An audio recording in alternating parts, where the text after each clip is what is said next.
thought this was a globe, I gotta check my coordinates. You could blame my disorderly conduct on my subordinates. If it ain't no Coriolis, who's to blame for New Orleans? Why the poorest people always get extorted by corporate giants? We don't boycott, we buy in, and I find it unfortunate. Yeah, me plus you plus her, that's four. Hello, everyone, and welcome back to the Flat Earth Podcast. I'm Curious Jay, alongside me, Dave, from deep inside the rabbit hole, here with you for approximately an hour to give you your weekly dose of Flat Earth audio. Dave, what's happening, man? Hey, man, great to be back for our second episode. Our first was getting good reviews and lots to talk about this week. Yes, definitely. Everyone out there who's left a review on Facebook or sent us an email, we definitely appreciate the comments. So yeah, the big topic this week, I guess, is still sort of the eclipse, right?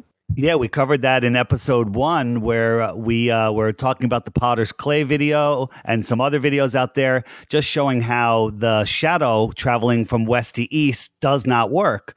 But as it turns out, after further math magic and analysis, Jeranism, who is always out there looking for truth, not invested in flat or round, he believes that it can work on a ball Earth. And looking at it, it with a lot of complication, maybe it does work. What do you think, Jay?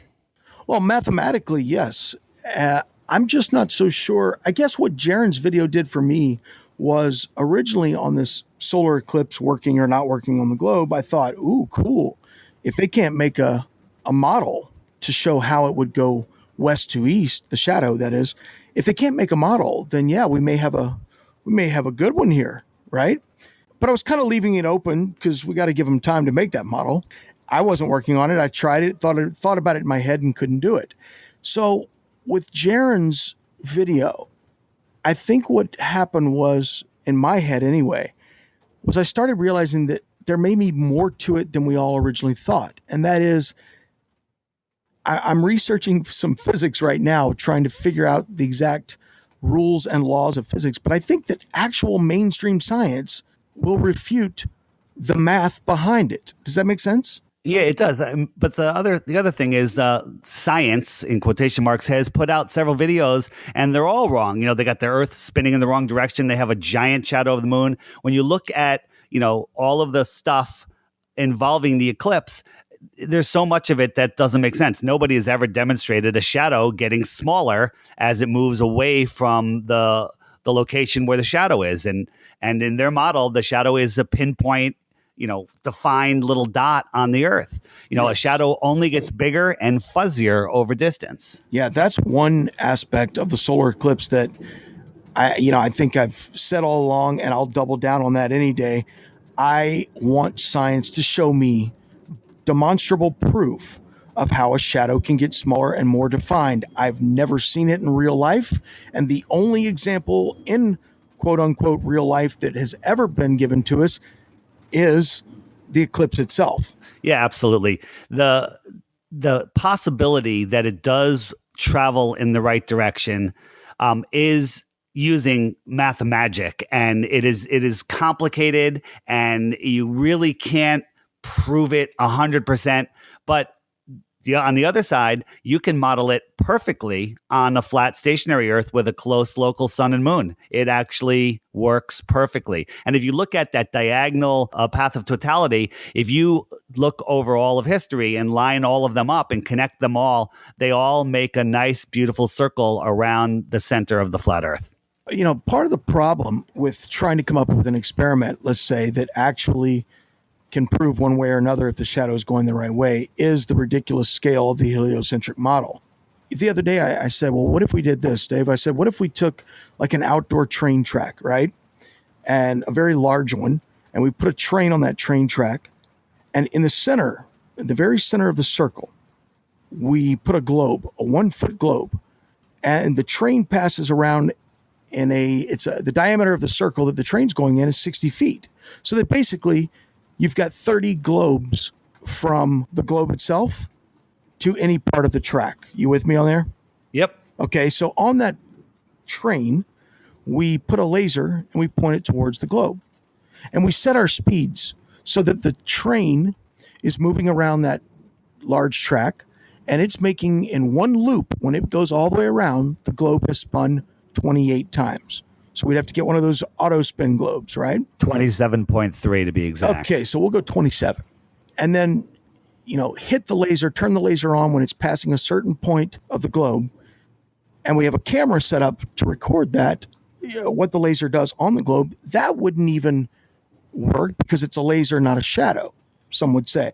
Well, the problem with all of this is that if you put a 1 foot globe right there and an object going around in a circle 30 feet away, it's not going to produce the dot shadow. I know. There's so many things wrong with it. It's something that, it is a big event coming up on the 21st? 21st of August, correct. The 21st of August. I think everybody should pay attention to it.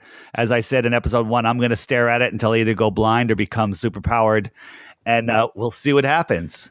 Yeah, I'm definitely going to check it out. I think we all will be. And I'm also working on a video to kind of halfway explain my point from the physics side of why, just because the moon is going 2,000 miles an hour and the earth is rotating at 1,000 miles an hour, why the shadows still wouldn't be moving west to east. I'm working on that right now, so hopefully I can get that up in the next week or so. All right, great. But hats off. I do want to say hats off to Jaron and what's the guy's name? Sparklane from the Globe side for at least producing real experimental math analyses. All right. So, hey, we've told you about our SpeakPipe app on our website, and we've gotten a couple messages, and let's hear one of them now and address it, and then we'll move on to our special guest. Good job with Jaron with the debates with SpaceX and the NASA tech guys. Just wanted to add something you guys didn't cover. It had to do with the question, why can you see the sun dip down under the horizon, and if you jump up in the air, you can see it again? Or if you're 300 feet in the air, why can you see the sun dip under the horizon a little bit later than the person on the ground? Just atmospheric lensing. The lensing effect causes objects that are lower in your field of view to dip down under that cutoff line sooner than someone who's at 300 feet up in the air looking out at the same object.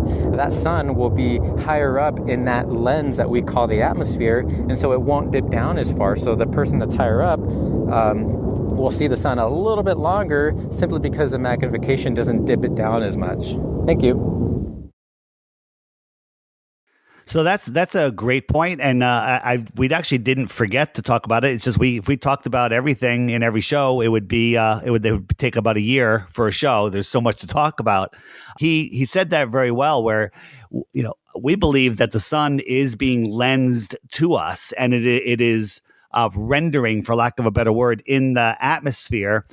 And so wherever your position is, that's where it's going to appear relative to your position. So if you're up higher, it's going to be up higher. It's just like if you're at a theater and somebody is standing up halfway between you and the stage and their head's blocking you. If you get up higher, you can see farther beyond where they are. And that's the same thing that happens with the sun, how it gets eclipsed behind atmosphere, mountains, or whatever I call the false horizon. Yeah, great analysis and a great call. We appreciate that from David. All right, excellent. So coming up after the break, we've got Marty Leeds on the line with us, Dave. Marty's a guy that I totally respect, love his work, love his videos. I think I even mentioned last week maybe that the litmus test, Marty Leeds' video, was one of the first ones that I'd really gotten into early on in my research.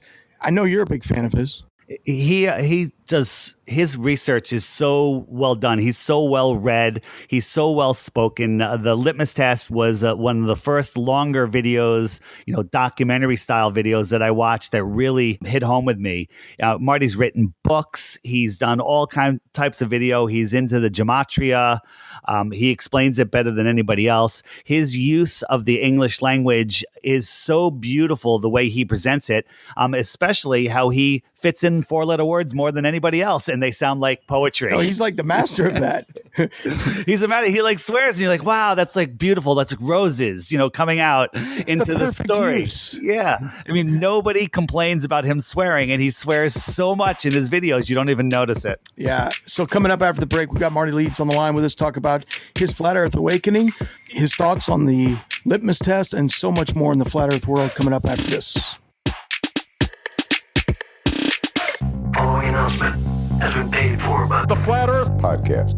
The Flat Earth Conference 2017 takes place this November from Raleigh, North Carolina. Tickets are sold out right now, but visit their website and get on the waiting list. Or just head down. There's lots of people heading down to an adjacent hotel where they'll be live streaming in an auditorium and lots of outside stuff happening.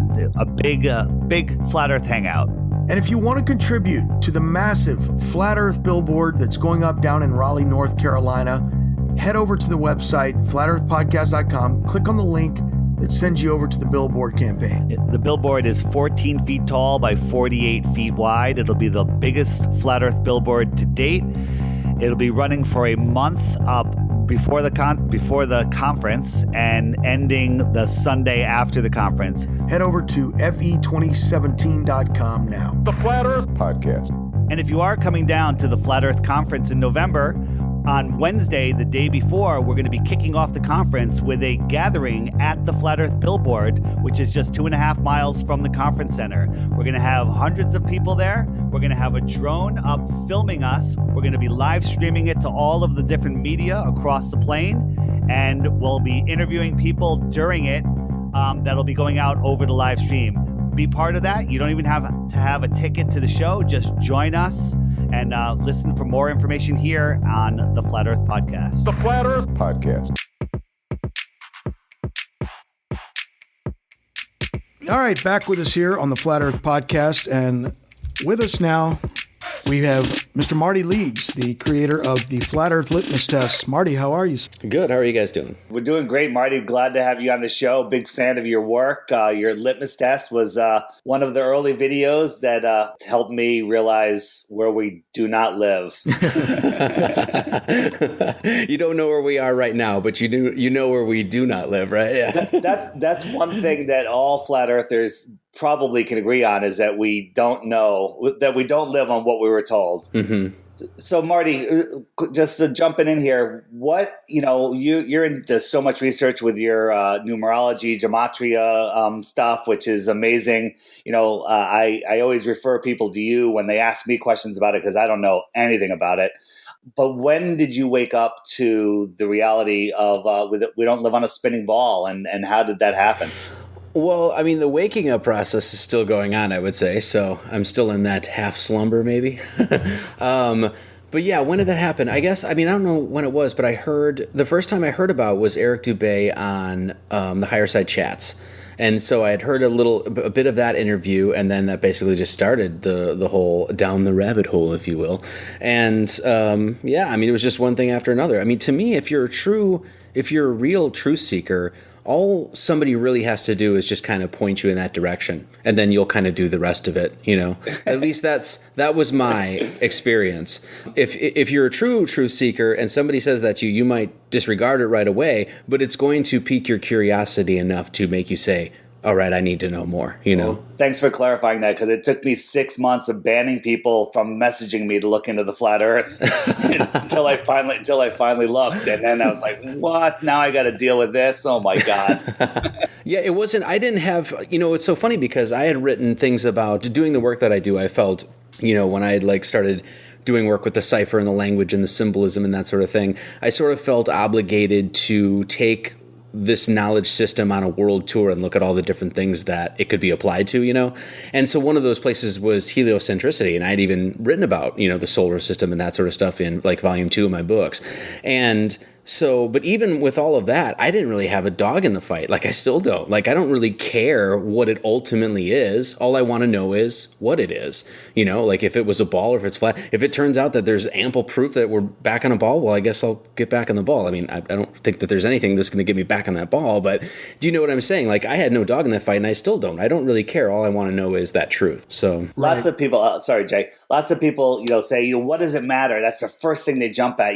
Why do you care whether it's flat or not? And I'm with you. I don't care either way. Just the fact that we've been lied to and the implications of it are far reaching. Even, every day I realize how important it is more and more. When they ask, why does it matter? I my head wants to explode. It matters. If you don't know where you are, I'm stumbling my words here. If you don't know where you are, how do you know where you're going? Yeah, how can it not matter is my question. That's a much better question. You know what I mean? Like, yeah. I mean, especially if you're being lied to, then it very much matters. I mean, we all have epistemological questions. Like, we all have limits to the things that we can actually get answers for. Like, people say, oh, the sun is this or whatever. Well, no one is ever going to be able to touch the sun. So no one is ever going to be able to say what the sun truly is. So that's a great philosophical, epistemological wall you're always going to hit. You're always going to get those things. But the fact that we have those things and those grand curiosities and mysteries that we're sort of given in creation, and then we're lied to about those things, then that's when it really, really matters, because we have to figure out what we've lied to, and we can, we've been lied about, and then figure out what we can know. For me, it's like, when I was like you, Marty, I figured, well, wait a second, there is enough to investigate more. And so as I'm going through it, I'm not convinced yet, but I'm at least analyzing, the information out there. When you finally hit the maybe part, when you finally go, okay, maybe so, you're seeing enough information to convince you that, yeah, maybe this is a lie. Your next thought, well, wait, if it is a lie, why? Why the cover up? And so that just propelled me even further and faster down that hole. And pretty much the conclusion that I've seen that most people have gotten from this, and what I've gotten from it, is this general idea of essentially hiding a creator or hiding God. And therefore able to, if you can manipulate the entire cosmological storyline of creation, then you can manipulate why human beings are here in the first place. And so I think that's the general feeling that most people are getting with this, is that why are they doing it? Well, they're trying to play God, and so therefore destroy the idea of God in the mind of man through scientism, of course. In your litmus test, you have a quote in there that says something like, believing that you came from nothing, and then you're intelligent enough to question it. What quote was that? Now you're testing me. I have no idea. It's the ultimate litmus test of my memory, and I failed. No, just believing that you came from nothing, and then you became intelligent enough to deny your creation. Something like that. Whatever. Well, I'll put a link. It's in Litmus Test. So you haven't watched it, or if you can't remember what that is, you need to rewatch it, including you, Marty. Right. Exactly. It's been a while. I haven't seen it. Just on our opening episode of the podcast, when Dave and I were sharing our awakening stories, the Litmus Test was actually one of my earliest Flat Earth videos. Is that a repost, or was it March of 2016 that you put it up? No, I don't know if it was. I don't know when it was. I guess I can look it up right now. Unless you... No, I never had to re-upload it. Let me see. I have no idea. You can edit this out, right? Yeah. Oh, no. No editing. Right. No editing. Screwed. I honestly have no idea. Time flies when you're having fun, right? Definitely. Tell me this. How long did it take you to put that together? Well, March 15th. Yeah. Yeah, okay. 2016. So I guess that's when it was, yeah. It's got about 600,000 views right now. It's huge. Yeah. Oh, wow. And it's mirrored on a few channels, I believe. Yeah, so it's probably has maybe, I don't know, 750,000 or something, or I don't know. But yeah, that's cool. That's great that people like it. How long did it take to put together? Well, that's the thing is I've had people sort of follow what I do for a long time before that as a heliocentrist. So in that process of going through learning the new model, I also had to go back and look at all the things that I had presented and found out where I got things wrong, that sort of stuff, which is just a good scientific process, of course. So that I don't know how long it actually took me to put it together, but I knew that when I wanted to present something about flat Earth, I wanted it to be sort of epic in a way, and because it was such a pronouncement, you're saying that, hey, you actually actually are a flat earther or no longer believe in the heliocentric model, and you're also going to say it to 20, 30,000 people or whatever. So I really wanted to make an impact, and I also knew that in the middle of making that film, all there was online with people contesting it and commenting and the back and forth on both camps, globe heads and flat tards, as they say, that both camps were, there was a lot of vitriol, there was a lot of hatred, there was a lot of nasty comments and things like that. And so I wanted to try to find some balance within that divisiveness. And so that was kind of what the whole goal was. So you're always very cautious, you and another one of my favorite podcasters, Crow777, of including yourself in the flat earth movements or the flat earth cult, as some people are calling it. I look at it for myself as I'm not part of anything. I'm just looking for answers, and I have a big mouth, and I'm out there, on many different platforms talking to a lot of different people. So if you want to call that a movement, okay, people are waking up. There's the movement. What do you think about that? Yeah, I mean, I didn't join any club or anything like that. I mean, before this even came around, people always talked about the truth movement. Like, are you part of the truth movement? And I never really thought I was part of that either. I was just a guy that was investigating stuff and researching stuff and found a lot of things that made sense to me and helped me out in my own spiritual quest. And intellectual quest and growth and all that stuff. And I wanted to share those things. And so that purpose I've never deviated from that. And so when the people are saying, "Oh, are you part of the flat earth committee or movement or whatever?" I'm just kind of like, well, I mean, I've seen tons and enough evidence and information to clearly say that we're being lied to about numerous things, and that it absolutely very much seems to be flat. So, and that's just using the scientific method. So if that puts me in a camp, well, that's cool. After you heard Eric Dubay on Higher Side Chats, how long was it until you made the litmus test? Was it a couple months or? Oh, that was okay. So, I mean, I was doing a bunch of other stuff at the time too, like writing books and that sort of stuff. Also fell in love during that period too. So that was a whole thing. But I want to say maybe 8 months or something, or 9 months maybe.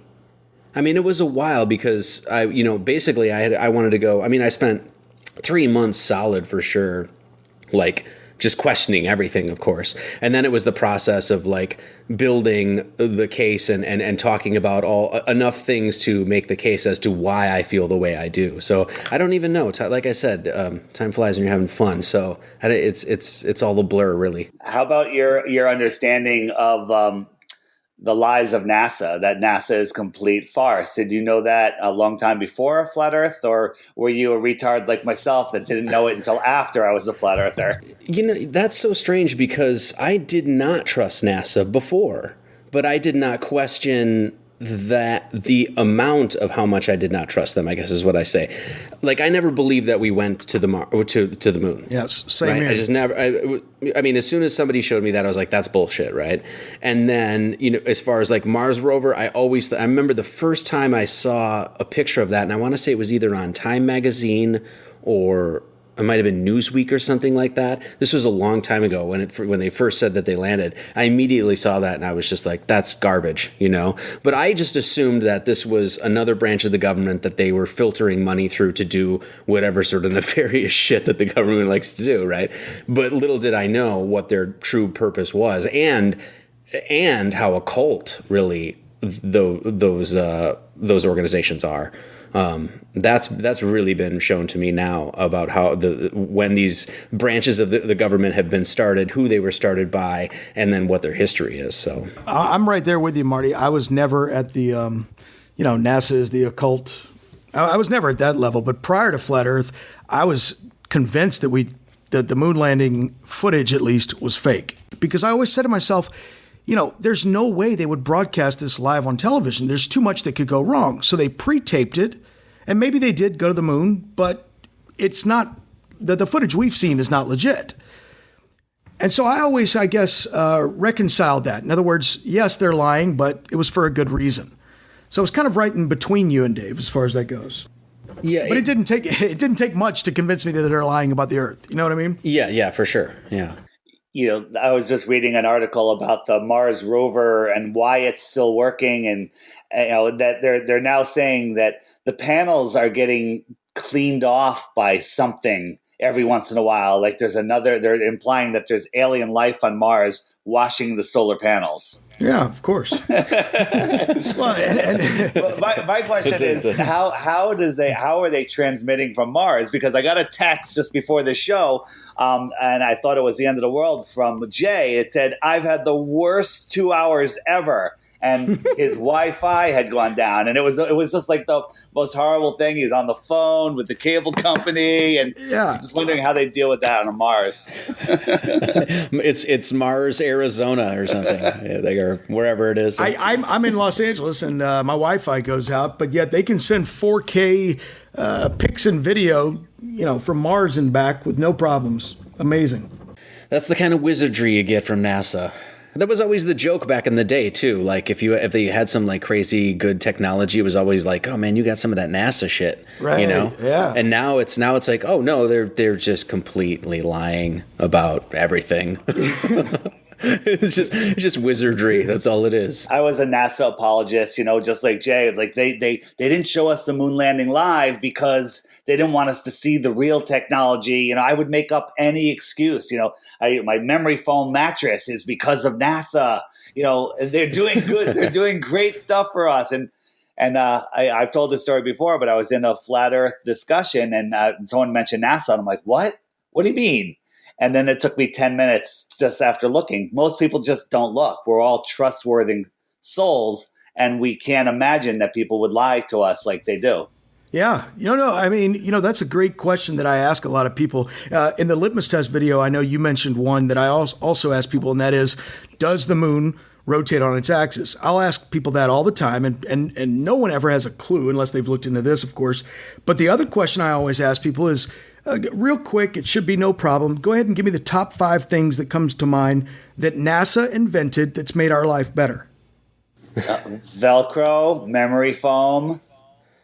No, that's it. Tang, the drink. Yeah. But seriously, it's like NASA hasn't given us anything that I can come up with that justifies their existence. And you would think if they're creating things that can travel back, hell, like we said, if they can get images and videos back and forth to Mars and control that little buggy like a remote control, then certainly they'd give us something that would make our lives better here. We got a lot of pictures. There's a lot of living rooms that are decorated with like Hubble telescope pictures now. So that's, Somebody pointed out in a video that NASA never uses the term photo or picture anymore. They only say images. Yeah, that was or illustration, right? Yeah. I put that in the Right Now video, Dave. Oh, that's where I saw it. Yeah. Right now, we should be asking NASA why they don't use the words photograph anymore. So the question that keeps coming up that I hear from a lot of people is like, where's the thing going?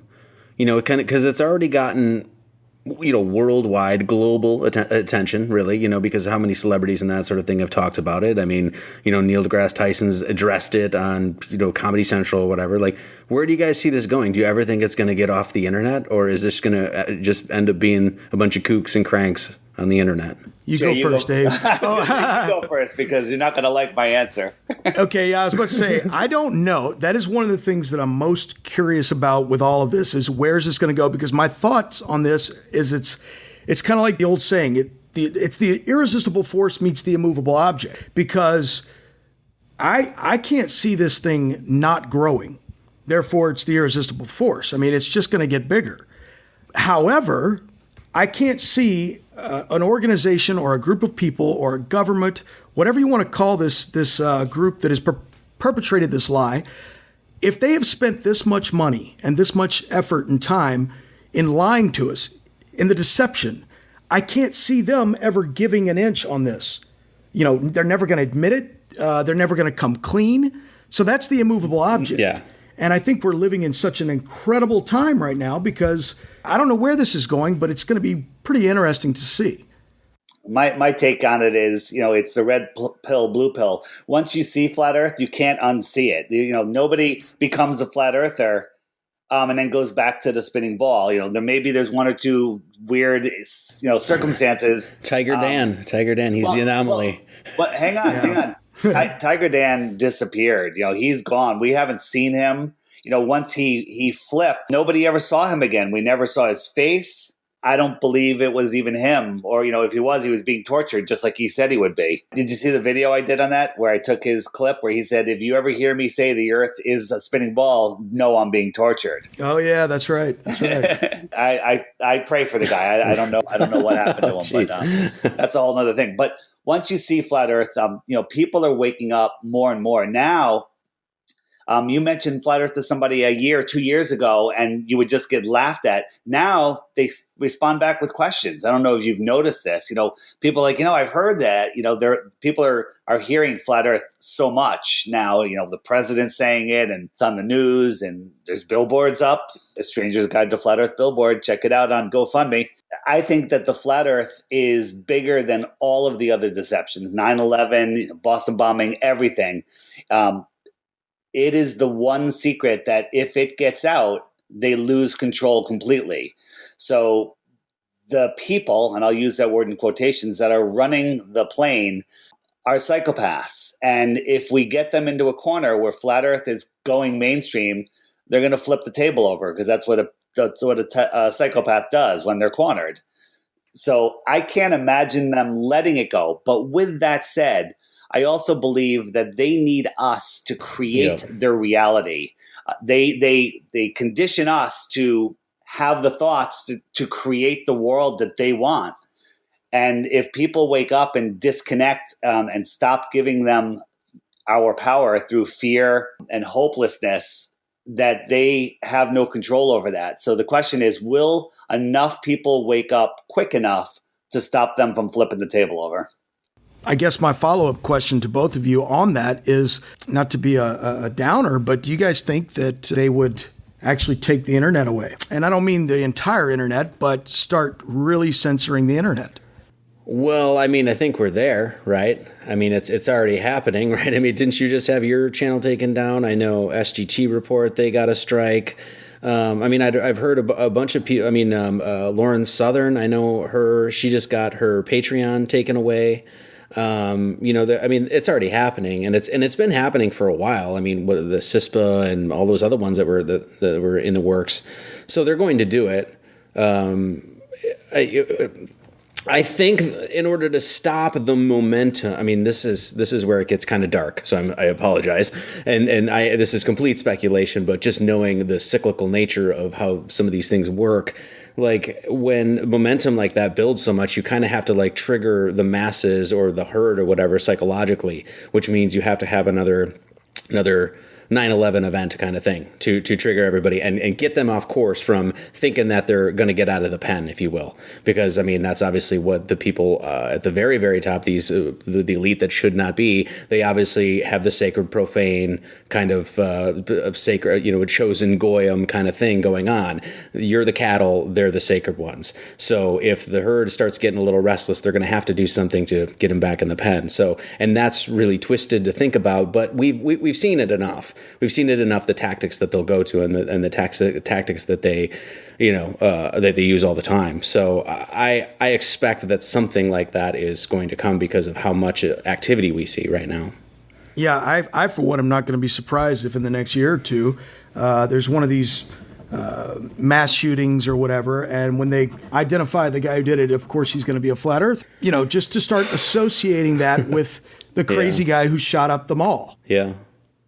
And I hate thinking like this. I want to be more positive. I want to be, I want to project goodness onto the world, and I want to paint my future in better. But we can't do that. We actually have to deal with the reality of the situation, because these people are still moving the gears and the levers behind the scenes. So I don't want to say these things, of course, and I don't think anybody wants to hear them.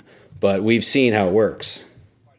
Marty, you're a believer, or you understand that our thoughts create our reality, correct? Mm-hmm. Yeah. And I really believe that they need us to create these things that they're doing. Like 9/11, they stuck it in our faces for years. They told us what was going on. They kept us, afraid. And then they had their dog and pony show on the morning of 9/11, and we all bought into it. And we all started pounding the war drums. And therefore, we gave them permission to go to war.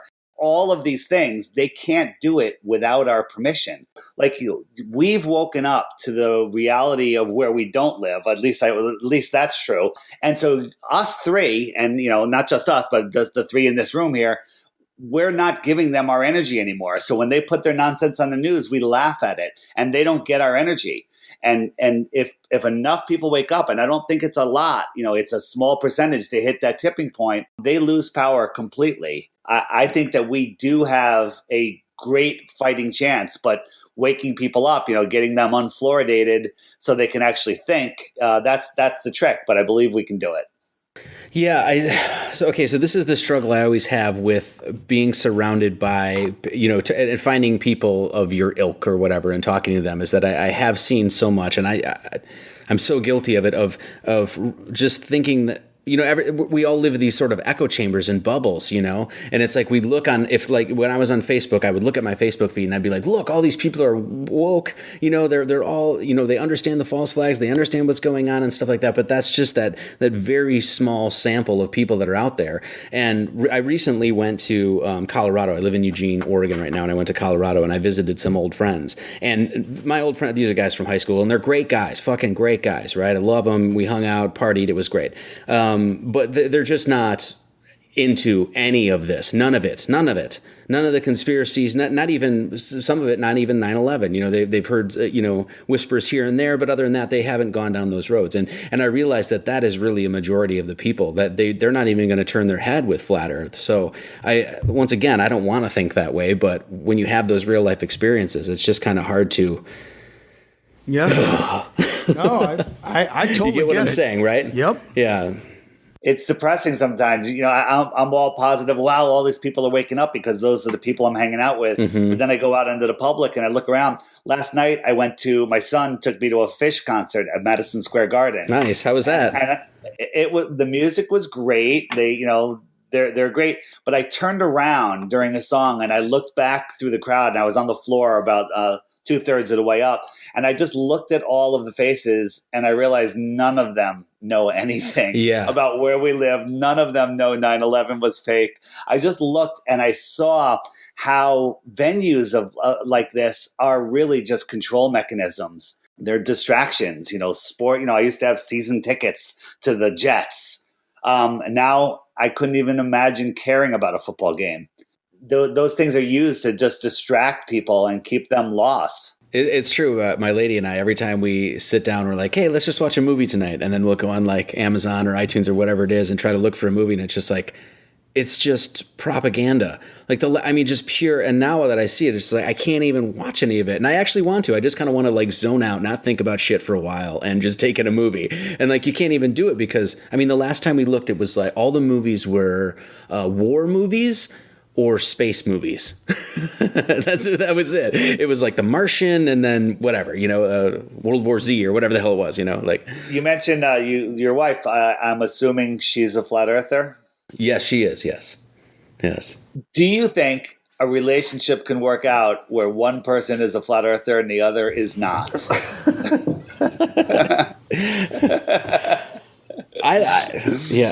Most relationships now don't work out, so I have no idea. I'm just glad mine is. Let's just say that. A lot of people have been asking. A lot of people have been talking about that. One person, one flat earther, broke up with his girlfriend over it. I'm sure it's going to happen more and more. I would say on the hopeful side, if you're a flat earther, at least you could hope that your spouse one day will see the truth and then wake up. Yeah, I'm going to follow up Marty's. I'm going to go even further and just say no. Heck, we've got like a 60% divorce rate in this country. Yeah. And that's before the ball flat thing started. If you can't agree on the shape of the earth, man, I don't like your chances. Well, it says something in general about the compatibility of two people when this sort of awakening process starts happening. I would say that's exactly what happened in my last relationship that was like 11, well, not the last one, but the longest relationship I had was about 11 years. And that basically ended because I was on the path I was on and she was not on that path. And that was a path of course, awakening and learning and growing and coming to know these truths and lies and that sort of stuff. So, and I know a friend of mine who's not really into flat earth, not into a lot of the false flags and stuff, but did get hip to some of the stuff with the pedogate stuff and some of the corruption within the government and stuff like that. And he recently got divorced because of it, because she just had no head in that game whatsoever. So it is interesting how truth seeking can really separate, people that thought that they were compatible at one time, I got a question about the litmus test, Marty. Yeah. One of the things that I love about that video and watching it today reminded me of how well organized it was, great introduction. You set it up with the intro, then you gave the points that you were going to cover, then you cover the points, and then you do your conclusion. It actually reminded me of taking speech writing back in college, the way it was outlined so well. My question is there anything that you've come across since then in the flat earth world that you would have loved to have put in there that you didn't? Oh, all sorts of stuff, really. Basically that happens every time I make a video. Really, like I'll make a video and then think I'm dotting all my I's and crossing my T's and all that stuff. And then you put it out and then immediately like, oh shit, I should have done that. I wish I would have added that. And that pretty much happens every time, but that's just being a perfectionist and whatever. At the end of the day too, like when I feel like I was like, I kind of have a little regret. I wish I would have said this, or wish I would have clarified a point or something like that. It's like, well, all of those double checks and stuff like that, I think would happen more if guys like me or guys that are doing this sort of stuff could actually be paid to do it. Do you know what I mean? And actually had a budget behind us and people and double checking. I mean, I'm making all of this stuff at home and on a Mac computer with no budget, no one to double check, no one editing, no one doing anything. It's all me. So anytime you do something like that and take on that much work, you're going to make mistakes. You're going to that sort of thing. And so that just comes with the process, Just like you, my girl and I, we try to go to a movie and it's so difficult to find something to watch. To be honest, a video like yours or ODD's trilogy, I would pay the $18 to go see that. I wish those were in theaters. It'd be amazing. Well, somebody was just saying that to me about like, hey man, they just sent me a message saying, hey man, I just sat down and just like binged on your videos like Netflix, and I was like, yeah, I wish my shit was on Netflix, because it would be amazing to be able to like, what I feel like is methodically sort of put these pieces together and present them in a way that's very, educational and stuff like that, but occasionally funny and stuff. It would be amazing if there were people that we actually had a budget and paid to do this, but that's breaking the mainstream and that's just not going to happen. So we get stuck on YouTube, The one thing the elite don't want is us funding each other, supporting ourselves, getting out of their system. That's very clear too. So once you do that, that's why one of the things that shills do, they'll hit you up. Oh, if you monetize your channel or if you ask for money, you're a shill. And they have people petrified to try to monetize the hard work that they do. Your video, it's an hour and 15 minutes, whatever it is. It's rock solid. It's fascinating. It's amazing. And if you watch that, and said, all right, it's going to cost you $1, that's an amazing deal. Yeah. Everyone that watches your video, if they sent you $1, you could hire a staff of people and filmmakers and make even better videos. And that's what I encourage, flat earthers to do. You want the truth to come out. You don't know what to do. Here's what you do. Pledge $1 a month to your favorite flat earther. I cannot echo that sentiment enough. And I'm not saying that as somebody has a Patreon. This isn't like advertisement for me or anything. But I do feel like it's important, if you have a little bit of cash, to put it towards the people that you support, whether that's SGT Report, whether that's True Stream Media, whether that's Richie from Boston, whether that's ODT, whatever. You go support those people, because you're right, man. If everybody gave $1 a month, if I have $1 a month, a homeless person could do $1 a month. I know. So I have 35,000 subscribers. if you all gave me 2 cents a month, right, and I had to pay PayPal half of that or whatever, it's like, and so it's going to come a point too where these outlets that we have, like YouTube and that sort of stuff, it's going to be harder and harder. They're going to put they're going to tighten the wrenches in, and so the people that really want this content are going to have to go out and actually support these people and be proactive about it. People will, they'll go out to a bar. Hey, let me buy a round of drinks. I'll buy, they buy 2 drinks. That's $20. What's 1 round of drinks? And it's like, everyone just pick your 10 channels, and give them $1 a month. If everyone did that, or if half the people did that, we would break out of this paradigm so fast. If all of Jaren's supporters, he's got like 70,000 supporters, gave him $1 a month, he'd be in Antarctica. He'd have people in Johannesburg and Chile at the same time, FaceTiming, doing experiments. We would be done. This would be mainstream, but they're guarding that possibility heavily, keeping people afraid to do that. Guys, the fact that you said, I wish it was on Netflix and we could binge out. The fact that it's not on Netflix, the fact that it's not on regular channels is very telling to me. In fact, I remember about 10 months ago talking to my dad about this topic. And my dad is super, he's a very smart guy. He's an engineer. But one of the things I told him was, I said, Dad, 2 years ago or a year and a half ago, the results when you would search for Flat Earth on YouTube, it was like 40, 50,000. And at the time we were driving in the car, I remember when I said this, I said, look it up now. It's like 8 million. I said, the fact that something can grow that fast and it's not on a network or being made into a movie should tell us something, because gosh, we know, we're living in the 500 channel universe now where everyone's got satellite TV and internet providers. Yeah. And the biggest thing that Hollywood and the entertainment industry is always looking for is content. We all know that they will reboot, they will remake everything possible, but yet no one will do a show on this. That is so telling to me.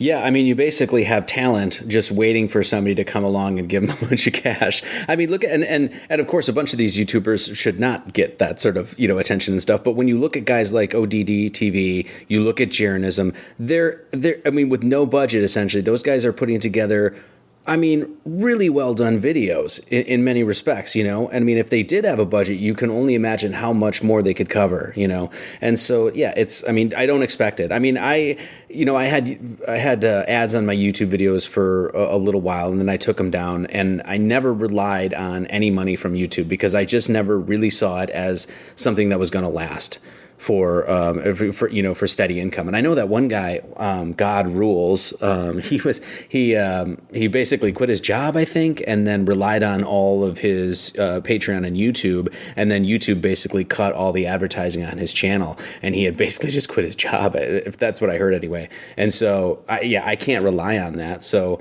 if the people, as the internet continues to grow and the censorship comes raining down as it is, the people out there, they have to support these people, Yeah.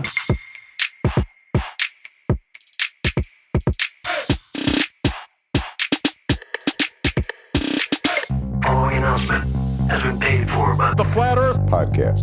You want to leave a digital voicemail for us? Head over to theflatearthpodcast.com and click on the blue link that reads, got a question? Send us a message. You can do it from your iPhone or from your computer. First time you do it on your cellular phone, you'll have to download a little app. But after that, you can leave us all kinds of messages. If you want to be anonymous, you can make up a name, make up an email address. We don't care. We just want to hear what you have to say. We'll do our best to play or answer these questions and comments on future episodes right here on the Flat Earth Podcast.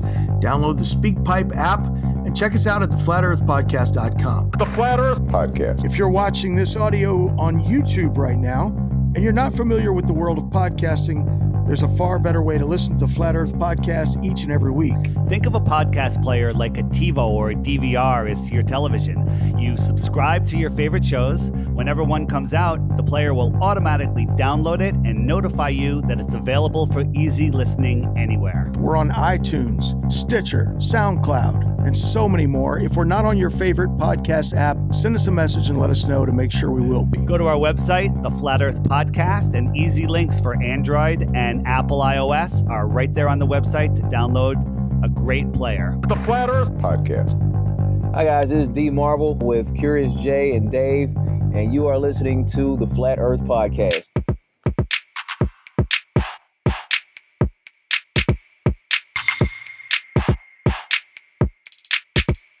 So many of these researchers are getting, I mean, when you, like, I mean, if like Jarenism puts out a video, I mean, he usually gets what, 20,000 views each video? And if he's doing a couple of those a week, I mean, that's a lot of people viewing. I mean, I guess maybe it's a lot of the same people, but either way, I mean, it's a market that you could push. So, but I mean, they got too much money spending on propaganda and all of that. So Right now, that we're aiming this podcast hopefully to a lot of people that are just new to flat Earth.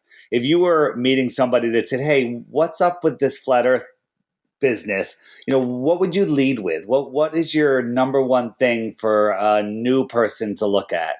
it's hard because I kind of try to deal with the situation individually, because all sorts of people come at you and ask all sorts of different questions all the time. Like I have a friend at work who I've talked about it openly for a while at work, and he's a big Star Trek fan, Star Wars fan, that whole bit, right? And I've talked about it and I've just continued to talk about it. I haven't pushed it or whatever, but I've just, made little jokes here and there and pointed out inconsistencies and that sort of stuff. And I got him the other day I came into work and he's like, as a heliocentrist still, he's like, dude, I watched a half hour of the ISS feed and he said there were 7 different cuts in that half hour that he could see. And so this was a guy that isn't into flat Earth at all. And, just those little things can open people's minds. So for me, there isn't an end all be all answer to that really. I tried to make a video that I could say, well, check out my videos basically. And so that I could really ease somebody into it the best way I could. So yeah, the answer is, in short, check out me. It's all about me. No, I'm kidding. I send people to my top video to send people to is ODD's 21 questions. Yeah. And after that, it's your video, the litmus test. If you can get someone to sit through both of those, I don't know how they could become a flat earther. If someone said to me, "Hey, I watch the ISS feed for half an hour," my response is, "Oh, so now you realize it's completely bullshit." Yeah. Marty, do you personal question? Do you have children, Marty? No, I have 2 dogs and a cat. Yeah, very nice. So I don't know if you. The problem is the cat's a flat earther. I know, the dogs they're idiots. We've already. The cat knew the entire time. Yeah. The cat watched me go through the whole process and was laughing her ass off. Yeah, it'll never work. It'll never work with them. What would you suggest for parents out there who have looked into the flat Earth and now they have to watch their kids going to school, being indoctrinated with the other side? Got any suggestions for parents out there? Well, I mean, that's the big question about what's going to be done about the educational system, right? Because it's not just something like flat Earth. I mean, we can go to Common Core, we can go to all of that. I mean, my lady and I, we don't have kids, we don't plan on having any kids, but I've got friends that do, and we talk about all the time. It's like, if we had kids now, what would be our course of action? Like, how would we raise them? The vaccination, the forced vaccinations, all of that sort of stuff. So I mean, like you said, it's like we're the immovable object and we're about to hit it, and we're hitting it on so many different levels, and the education system is one of them. So I don't know. I mean, Dave, you said you have a son? I have a older son and daughter. My kids are in their upper 20s. And they know all about this? Oh, they're aware. They know that we don't live on a spinning ball, but they keep a little quiet about it. But they are telling their friends. Like my son, he moved out to Utah, and he said, "Hey, Dad, I need one of those NASA shirts because I have NASA Live shirts." He goes, "Because on Wednesdays everybody wears NASA clothing." He goes, "So I have to straighten them out." And he's been waking his office up to the flat Earth, so that's good news. That's cool. Yeah, that's cool. But by the way, because if they weren't flat earthers, I'd have to get rid of them. Disown them. My kids are actually, I'm not at that point. My kids are still very, very young. And it's been quite a burden on me to be learning all of this in the last couple of years and simultaneously watching my kids be fed the opposite like we were. And that's probably going to be my question to every guest. You got any suggestions for the parents? Yeah. My girlfriend has a daughter that's in high school. Actually, just graduated high school. But I used to always tell her, "Hey, go to in science class, just raise your hand and object to everything they say. And if they fail you, I'll take you and your friends out for ice cream." Very nice. I'm just kind of wondering when the parents won't have to do any of the work anymore, that basically the kids will start seeing a lot of this stuff at an earlier age and start asking more questions. I mean, I don't know. When I was young, I was full of piss and vinegar. I was extremely rebellious. And I can only imagine if something like this came along at that time, it might have changed the course of who I was, you know? Yeah. So it's going to be interesting to see. Because if the kids start getting hip to this, then that's really what changes the future, you know? That's exactly what I brought up last night on Jaron's call-in, his live call-in, was should we be considering targeting this information to a younger group, you know, to the 12 through 16 year olds, and how I've done it. It's quite fun. yeah, awesome. Well, Marty, it's been awesome having you on. Can we expect a litmus test part 2, a sequel? No, because I've I'll cover Flat Earth again for sure, but I've scripted a bunch of videos and topics that I want to talk about. And so, I mean, there's just a whole host of things that I want to cover. So it'll be a little bit before I get back to anything particularly Flat Earth, unless something comes along, of course, that changes. Of course. But I'm also, I'm sorry, go ahead. No, I was saying you recently did a video questioning, saying, forget all the other nonsense. Where's the curvature? Exactly. Yeah. And that's a great video. Everybody should check it out. Marty Leeds33. But go ahead, Marty. Yes. What was I saying? What the hell was I talking about?